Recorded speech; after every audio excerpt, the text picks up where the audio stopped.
بسم اللہ الرحمن الرحیم۔ السلام علیکم۔ میں کائنات ہوں۔ ابھی کچھ مہینے پہلے تک ہماری زندگی عام سی تھی مگر خوشحال۔ ابو کا ایک چھوٹا سا مگر چلتا ہوا امپورٹ ایکسپورٹ کا کاروبار تھا جس سے گھر کی ہر ضرورت پوری ہو جاتی تھی۔ ہم گلستان جوہر کے کچے فلیٹ میں رہتے تھے۔ میں اور اریبہ ساتھ کالج جاتے تھے۔ ابو گاڑی میں چھوڑتے، واپسی پر امی کی ہنستی ہوئی شکل، دادی کے ہاتھ کی چائے اور چھوٹے بھائی کا شور مچاتا ہوا چہرہ، سب کچھ پرسکون لگتا تھا۔ امی سلائی کرتی تھیں مگر صرف اپنے شوق کے لیے۔ دادی نماز پڑھتی تھیں اور ہمیں روزانہ تسبیح کے لیے کہتی تھیں، جس پر میں اکثر جان چھڑاتی تھی۔ ہم سب ہنسی خوشی رہتے تھے تب تک جب تک کاروبار کی گراوٹ شروع نہیں ہوئی۔ ابو دن بدن الجھنے لگے تھے۔ ایک دن آفس سے آ کر چپ چاپ بیٹھ گئے، پھر کئی دن یہی ہوتا رہا۔ فائلیں بکھری رہتی، فون بند، ملاقاتیں ملتوی۔ ایک دن میں نے سنا وہ امی سے کہہ رہے تھے فراڈ ہو گیا ہے، پوری کنٹینر کی ادائیگی ڈوب گئی۔ میں نے اریبہ کو بتایا تو وہ سنجیدہ ہو گئی۔ تب سے گھر کا ماحول بدلنے لگا۔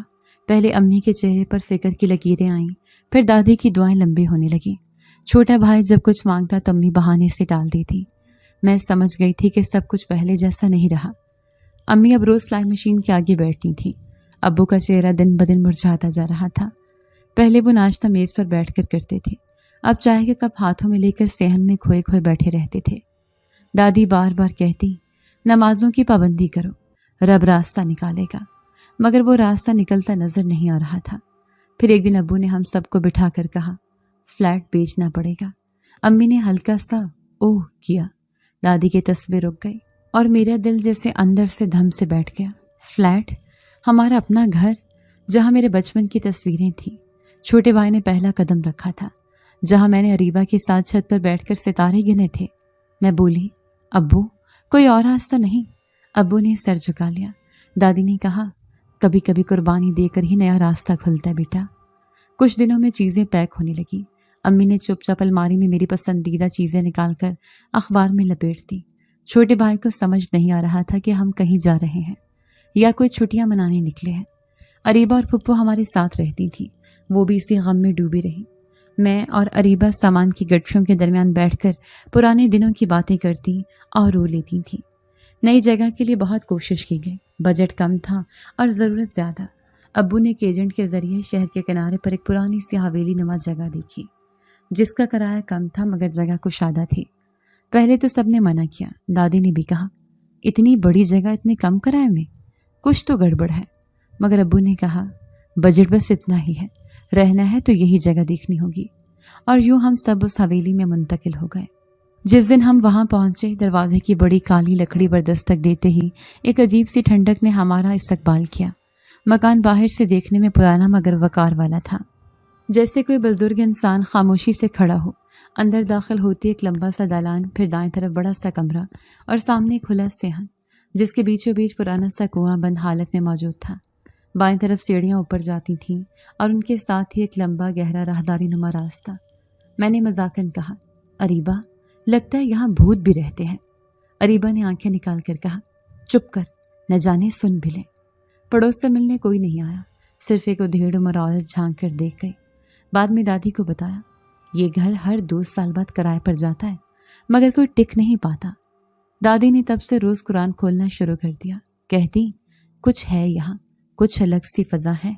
امی چپ چاپ اپنا کام کرنے لگی۔ دادی رات کو جاگتی رہتی۔ ایک رات میں نے انہیں جاگتے دیکھا، چھت کی طرف نظریں جمائے کچھ پڑھ رہی تھیں۔ صبح پوچھا تو بولی، ایسے ہی نیند نہیں آ رہی تھی، مگر ان کی آنکھوں میں خوف کی جھلک تھی۔ میں اور اریبہ حویلی کے ہر کونے کو جاننے کی کوشش کرتے، کبھی چھت پر چڑھتے، کبھی پرانے کمروں میں جھانکتے۔ ایک کمرہ تو ایسا تھا جس کا دروازہ اندر سے بند تھا، زنگالو تالا لگا تھا۔ میں نے کہا، یہ تو فلموں والا سین لگ رہا ہے۔ اریبہ نے کہا، کائنات، یہ مذاق کی جگہ نہیں، دادی سچ کہہ رہی ہیں، کچھ تو ہے یہاں۔ ابو نے گھر کا ایک حصہ اسٹور بنوا دیا، اپنا کاروبار دوبارہ شروع کرنے کی کوشش میں تھے، مگر ان کی آنکھوں میں ہمت کی جگہ بے بسی تھی۔ وہ اکثر گھر کے صحن میں بیٹھ کر پرانی رسیدیں، کھاتے اور چٹھیوں کو دیکھتے رہتے۔ امی خاموشی سے کھانا پکاتی اور میں نے بس اریبہ کے ساتھ اس پرانے مگر پراسرار گھر میں خود کو بہلانے کی کوشش کرتی۔ میں نے ایک دن کہا، اریبہ کیوں نہ ہم یہاں کا گائیڈ ٹور بنائیں، لوگوں کو ڈرا کر بھگا دیں۔ وہ ہنسی اور بولی، پہلے خود نہ بھاگ جانا۔ ایسے ہی زندگی چل رہی تھی، سنجیدگی اور شرارت کے درمیان بندھی ہوئی، مگر ایک چیز مسلسل بدل رہی تھی، فضا۔ کبھی دروازہ خود سے ہلتا، کبھی سیڑھیوں سے کسی کے قدموں کی آواز آتی، کبھی کنویں سے پانی گرنے کی ٹپ ٹپ سنائی دیتی۔ حالانکہ کنواں بند تھا، دادی اب صحن میں قرآن پڑھا کر پانی کے چھینٹے دیتی تھیں، کمرے کے کونوں میں دم کرتی تھیں۔ ابو نے کبھی کچھ نہ کہا، شاید وہ بھی سب محسوس کر رہے تھے مگر زبان بند رکھنا چاہتے تھے۔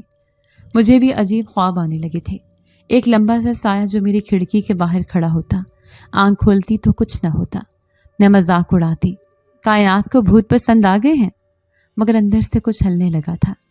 اریبہ اب اتنی ہنستی نہیں تھی، دادی خاموش رہتی تھی، امی سناٹے میں رہتی اور میں اب بھی خود کو بہلانے کی کوشش کرتی، لیکن جانتی تھی کہ یہ حویلی صرف اینٹوں اور لکڑیوں کی نہیں، اس کے اندر کچھ اور بھی ہے۔ میں نے اور اریبہ نے کچھ ہی دن میں کالج جوائن کر لیا تھا۔ اس دن گرمی اپنے انتہا پر تھی اور کالج کا ماحول ویسے ہی بور سا، جیسے گرم چولہے پر دال پک رہی ہو اور کوئی ڈھکن نہ ہو۔ میں اریبہ کے ساتھ بس میں واپس آ رہی تھی، دوپٹہ بار بار سر سے پھسل رہا تھا اور ماتھے پر پسینہ نہ تھمنے والی ضد کی طرح چپکا ہوا تھا۔ ویسے تو میں تھکی ہوئی تھی مگر دل میں ایک عجیب سا بھرا پن بھی تھا، جیسے کچھ نہ کچھ کرنا ہے، کچھ ایسا جو بوریت توڑ دے، یا شاید اس حویلی کے ماحول کا اثر تھا جہاں ہر دن کچھ نیا، کچھ اندیکھا محسوس ہوتا تھا۔ جب ہم گیٹ کے قریب پہنچے تو اریبہ نے میرا ہاتھ کھینچا، کائنات دیکھ، کوئی بندہ اندر ہے۔ میں نے گیٹ کے در سے جھانکا، وہی حویلی کا دروازہ، وہی پرانا سا دالان، مگر آج وہاں ایک نوجوان کھڑا تھا جو ہمارے باپ جیسا نہ لگتا تھا، نہ مزدور نہ کاریگر، بلکہ جیسے کوئی فلمی سین سے نکل کر آ گیا ہو۔ قد 6 فٹ کے قریب، گندی رنگت، آنکھوں میں عجیب سی سختی اور کشش، اور لباس میں سادگی کے ساتھ روب، جیسے کچھ چھپا رہا ہو۔ وہ کسی ملازم کو کچھ ہدایت دے رہا تھا، شاید صفائی کے حوالے سے۔ میں نے فوراً اپنی چپل نکالی اور دبے پاؤں اندر داخل ہوئی۔ اریبہ میرے پیچھے پیچھے جیسے ڈرائنگ روم کے دروازے سے جھانکا، وہ نوجوان کسی پرانی فائل میں چھگا ہوا تھا۔ امی اور پھپھو کہیں محلے کے کسی آنٹی کی طرف گئی تھیں، ابو کسی کام سے باہر، دادی سو رہی تھی اور چھوٹا بھائی ماموں کے ہاں گیا ہوا تھا۔ پورا گھر سناٹے میں لپٹا تھا، مگر اس کی موجودگی نے ایک عجیب سی حرارت پیدا کر دی تھی۔ میں نے کان کھڑے کیے اور پھر وہ لمحہ آیا، اس نے اچانک میری طرف دیکھا، جیسے اس کی سماعت میں میرے قدموں کی چاپ آ گئی ہو۔ اس نے نظریں ملاتے ہوئے کہا، اندر آ جاؤ، چھپنے کی ضرورت نہیں۔ میں نے مصنوعی بے فکری سے قدم بڑھایا۔ معاف کیجیے گا، ہم سمجھے شاید کوئی غلطی سے آ گیا ہے۔ وہ سنجیدگی سے بولا، میں مالک مکان ہوں اس حویلی کا، میرے والد بیرون ملک ہوتے ہیں، آج میں ہی آیا ہوں کچھ کام دیکھنے۔ اس نے ہاتھ میں پکڑی فائل بند کی اور ایک خاص انداز میں بولا، اوپر والے منزل کے کمروں میں مت جانا، وہ بند ہیں اور بند ہی رہنے چاہیے۔ میں نے ہنستے ہوئے کہا، تو کیا وہاں خزانہ چھپا ہے یا بھوت؟ اس کی نظریں میرے چہرے پر ٹک گئی اور ایک پل کو مجھے لگا جیسے وہ میری بات پر ناراض نہیں بلکہ کچھ اور سوچ رہا ہو۔ اس نے نرمی سے کہا، بھوت ہو یا خزانہ، کچھ چیزوں کو چھیڑا نہیں جاتا، خاص کر جو تمہارے بس کی نہ ہو۔ اریبہ میرے پہلو سے بولی، ہم تو ویسے ہی نیچے والے حصے میں رہتے ہیں، فکر نہ کریں۔ اس نے بس گردن ہلائی اور دالان سے نکل کر سیڑھیوں کی طرف بڑھ گیا۔ جاتے جاتے کہتا گیا، 2 دن بعد میں خود اوپر والے حصے میں شفٹ ہو رہا ہوں، تب تک کسی کو وہاں جانے کی اجازت نہیں۔ وہ لمحہ کچھ عجیب تھا، جیسے کچھ ٹھہر گیا ہو، کچھ رک گیا ہو۔ اس کی آواز میں ایسا وقار اور اختیار تھا جو کسی عام انسان میں کم ہی ہوتا ہے، مگر میں بھی کائنات ہوں، مجھے تو اس کے روب کو توڑنے میں ہی مزہ آتا ہے۔ شام کو جب سب گھر والے واپس آئے تو امی کو پورا قصہ سنایا۔ امی نے کہا، شکر ہے، اچھا بندہ لگتا ہے، کم از کم گھر کی دیکھ بھال کرنے والا کوئی تو ہے۔ دادی نے بس سر جھٹکا۔ میں نے کہا تھا نا، کچھ ہے یہاں، اب خود ہی دیکھ لینا۔ وہ وضو کرنے چلی گئیں اور میں سوچ میں پڑ گئی کہ کیا واقعی کچھ ہے یا میں خود ہی کہانی بنا رہی ہوں۔ اگلے دن جب ہم بازار سے واپس آ رہے تھے، میں نے اچانک ایک عجیب سا خیال پیش کیا، اریبہ کیوں نہ ہم مالک مکان کے لیے لڈو بنا کر لے جائیں؟ اریبہ نے حیرانی سے پوچھا، کس خوشی میں نے آنکھ مارتے ہوئے کہا، بس یوں ہی اسے خوش آمدید کہنے، پر لڈو ذرا مزیدار ہوں گے، مرچی والے۔ وہ چکرا گئی، پاگل ہو گئی ہو؟ مگر میں نے بات نہ سنی۔ رات کو میں نے آٹے میں چینی کم اور لال مرچ زیادہ ڈال کر 1 عدد لڈو تیار کیا، بالکل اصلی کی شکل، خوشبو بھی میٹھی سی۔ اگلی صبح وہ نوجوان نیچے آیا ہوا تھا، شاید مالی سے کچھ کہنے۔ میں نے پلیٹ میں 2 لڈو رکھا اور ہنستی ہوئی اندر گئی۔ السلام علیکم۔ مالک مکان صاحب، آپ کے لیے مٹھائی لائے ہیں، ہمارے ساتھ رہنے پر خوش آمدید۔ اس نے حیرانی سے پلیٹ لی اور میری طرف دیکھا، جیسے میری نیت کو پڑھنے کی کوشش کر رہا ہو۔ میں نے معصوم شکل بنا کر کہا، بس خوشی میں بنایا، آپ کا آنا اچھا لگا ہے۔ وہ چپ رہا، پھر لڈو اٹھایا اور ایک ہی نوالے میں منہ میں رکھ لیا۔ جیسے ہی چبایا اس کی آنکھیں ایک لمحے کو پھیل گئیں، چہرہ سخت ہو گیا اور پھر اچانک اس نے میرا ہاتھ مضبوطی سے پکڑ لیا، ایسی گرفت جیسے کسی شکنجے میں آ گئی ہوں۔ اس نے میری آنکھوں میں جھانک کر کہا، تم نے جذبات کو ایسا چھو لیا ہے جو اب صرف تمہارے لیے ہے۔ اریبہ ایک دم پیچھے ہٹی۔ کائنات! میں ساکت ہو گئی، دل ایک دم کام گیا، زبان خشک، سانس تھم سی گئی، مگر میں نے اپنے خوف کو مسکراہٹ سے چھپاتے ہوئے کہا، اوہ، یہ تو بس ایک شرارت تھی۔ وہ لمحہ بہت بھاری تھا، اس کے ہاتھ کی گرفت نرم ہوئی، مگر آنکھیں ویسی ہی رہیں، گہری، سنجیدہ، جیسی میری روح میں جھانک رہی ہوں۔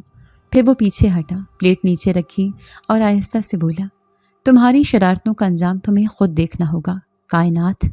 یہ کہہ کر وہ بغیر کچھ اور کہے اوپر چلا گیا۔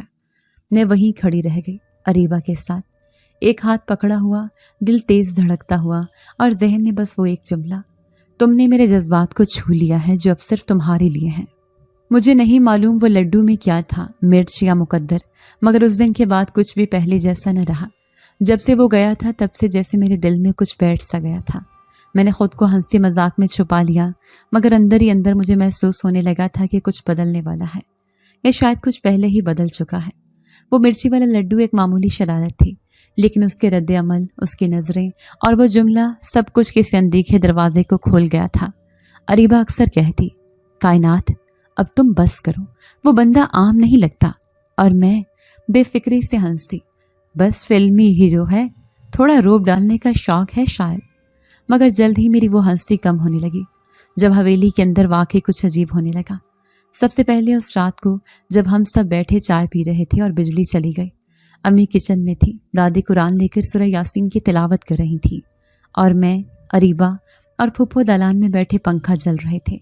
اچانک پوری حویلی کے اندر جیسے کوئی ہلکی نیلی روشنی سی بھر گئی، کوئی بلب نہیں جلا، نہ جنریٹر چلا، مگر صحن کے بیچوں بیچ دھند سی روشنی آہستہ آہستہ پورے ماحول پر پھیل گئی۔ پھپھو نے خوفزدہ نظروں سے دادی کو دیکھا۔ امی، یہ کیا ہے؟ دادی نے فوراً قرآن کھولا اور سورہ جن کی تلاوت شروع کر دی۔ ان کی آواز کپ کپا رہی تھی، مگر یقین کے ساتھ گونج رہی تھی۔ میں نے پہلی بار دادی کی آنکھوں میں سچا خوف دیکھا۔ اریبہ میرے قریب ہو گئی، اس کے ہاتھ ٹھنڈے ہو چکے تھے۔ میں نے مذاق میں کہا، شاید کوئی پرانا فیوز ہے جو جگمگا رہا ہو، مگر کسی نے میرے اس جملے کو اہمیت نہ دی۔ سب ساکت، اور پھر آہستہ آہستہ وہ روشنی غائب ہو گئی، جیسے کبھی تھی ہی نہیں۔ اس واقعے کے اگلے دن سے میرے خواب عجیب ہو گئے۔ ہر رات جیسے کوئی سایہ میرے بستر کے پاس آ کھڑا ہوتا اور آہستہ سے میرا نام لے کر کہتا، کائنات۔ میں اٹھ بیٹھتی، کمرہ سنسان ہوتا، صرف چھت پر لٹکا پرانا پنکھا دھیرے دھیرے ہل رہا ہوتا۔ ایک خواب میں نے خود کو اس حویلی کی اوپر والی منزل میں پایا، جہاں بند کمروں کے دروازے خود بخود کھلتے جا رہے تھے۔ ایک کمرے کے اندر سفید لباس پہنے ایک شخص بیٹھا تھا، وہی مالک مکان، اور اس کی آنکھوں میں ایک روشنی تھی جو مجھے اپنی طرف کھینچتی جا رہی تھی۔ جب میں نے دادی کو یہ خواب بتایا تو ان کا چہرہ سخت ہو گیا۔ انہوں نے میرے سر پر ہاتھ رکھا اور دعائیں پڑھنے لگی۔ پھر قرآن کے اندر سے ایک پرانا سا تعویذ نکالا اور میرے تکیے کے نیچے رکھا۔ کچھ ہے اور تم اب اس کے مرکز میں ہو۔ میں نے کہا، دادی، خواب تو خواب ہوتے ہیں، آپ تو ایسے کر رہی ہیں جیسے یہ سب سچ ہے۔ دادی نے میری طرف دیکھا اور کہا، کبھی خواب میں آنے والی چیزیں نیند کے بعد بھی پیچھا کرتی ہیں بیٹی۔ ادھر پھپھو اور اریبہ بھی بدلنے لگی۔ اریبہ اکثر بات کرتے کرتے خاموش ہو جاتی، یا کبھی کہتی، مجھے لگتا ہے کوئی ہمیں دیکھ رہا ہوتا ہے کائنات۔ پھپھو کا مزاج چڑچڑا ہو گیا تھا، وہ اکثر بے وجہ غصہ کرتی اور پھر رات کو زور زور سے آیت الکرسی پڑھ کر سوتی تھیں۔ ابو نے 1-2 بار کہا، یہ سب وہم ہے، اتنے بڑے گھر میں آوازیں گونجتی ہیں اور روشنی کا کوئی نظام خراب ہوگا، مگر ان کی اپنی آنکھوں کے نیچے سیاہ ہلکے کچھ اور ہی کہانی سنا رہے تھے۔ پھر ایک دن ایسا ہوا جو سب کچھ بدل گیا۔ گھر کے ایک کونے والا کمرہ جس کا تالا کبھی کسی نے نہ کھولا تھا، ایک شام کو کھلا ہوا ملا۔ ہم سب حیران رہ گئے، پھپھو تو چیخ پڑی، یہ دروازہ کیسے کھلا؟ ابو نے فوراً دروازہ بند کیا اور کہا، شاید زنگ خود بخود ڈھیلا ہو گیا ہو، مگر ہم سب جانتے تھے یہ معمولی بات نہیں۔ میں نے اس دن کے بعد اس طرف جانا شروع کر دیا، چھپ کر، آہستہ قدموں سے۔ وہاں ایک پرانا آئینہ رکھا تھا جس میں جھانکتے ہی میرا دل گھبرا جاتا، جیسے کوئی میرے پیچھے کھڑا ہو۔ ایک بار میں نے خود کو آئینے میں سفید لباس میں دیکھا، جبکہ میں نیلی قمیص پہنے کھڑی تھی۔ میں نے آنکھیں زور سے بند کی، پھر کھولیں تو سب کچھ معمول پر تھا۔ یہ سب شاید دماغ کا کھیل تھا یا شاید کچھ اور۔ مالک مکان اب باقاعدہ اوپر آ گیا تھا، جیسا کہ اس نے کہا تھا۔ اس کی موجودگی عجیب سی سکون اور اضطراب کا امتزاج تھی۔ وہ نیچے آ کر کبھی کبھار دادی سے دعا کرواتا، کبھی خاموشی سے بیٹھا رہتا۔ اس کی نظریں اکثر مجھ پر ٹک جاتی اور پھر وہ فوراً دوسری طرف دیکھ لیتا۔ ایک دن جب میں باغیچے میں پانی دے رہی تھی، اس نے پیچھے سے آ کر آہستہ سے کہا، کچھ چیزیں قسمت سے منسلک ہوتی ہیں، چاہو نہ چاہو وہ تم تک پہنچتی ہیں۔ میں نے چونک کر پلٹ کر دیکھا۔ آپ کیا کہنا چاہتے ہیں؟ اس نے آسمان کی طرف دیکھا اور بولا، بس اتنا کہ کچھ بند دروازے ہمیشہ بند نہیں رہتے۔ میں اب روز اس کی موجودگی کو محسوس کرتی تھی، چاہے وہ نظر آئے یا نہ آئے۔ میں نے اس کے چہرے میں ایک سکون دیکھا، مگر ساتھ ہی ایک ایسا دکھ جیسے صدیوں کا بوجھ اٹھایا ہو۔ وہ جب میری طرف دیکھتا تو ایسا لگتا جیسے وقت رک گیا ہو، مگر میں اپنی بے فکری میں سب کچھ ہنسی میں اڑا دیتی۔ کائنات کو کون قابو میں لا سکتا ہے؟ مگر شاید میں خود کو دھوکہ دے رہی تھی۔ ایک دن دادی نے سب کو جمع کیا اور کہا، اس گھر میں باقاعدگی سے دم ہوگا۔ میں نے قاری صاحب کو بلوایا ہے۔ امی نے اس بات میں سر ہلایا۔ پھپھو خاموش رہیں اور مالک مکان نے بس ایک جملہ کہا، جو چیزیں بیدار ہو چکی ہوں انہیں واپس سلا پانا آسان نہیں ہوتا۔ اس دن کے بعد دادی ہر مغرب کے بعد حویلی کے چاروں کونوں میں دم کیا کرتی تھیں۔ ہر کمرے میں تسبیح کی آواز گونجتی اور مجھے لگتا جیسے دیواریں بھی کچھ سن رہی ہوں۔ میں نے ایک رات خواب میں وہی سایہ دیکھا جو میرا نام لے کر بولا، کائنات تم نے دروازہ کھول دیا ہے، اب پیچھے نہیں جا سکتی۔ میں چیخ کر اٹھی اور میری چیخ سے سب گھبرا گئے۔ اریبہ نے میرے ماتھے پر پانی کے چھینٹے دیے۔ دادی نے مجھے گلے لگا کر سورہ بقرہ سنائی۔ مالک مکان دروازے کے پاس کھڑا رہا، خاموش، مگر اس کی آنکھوں میں کچھ چمک رہا تھا، جیسے اس نے وہ خواب خود بھی دیکھا ہو۔ اب سب کچھ پہلے جیسا نہیں تھا۔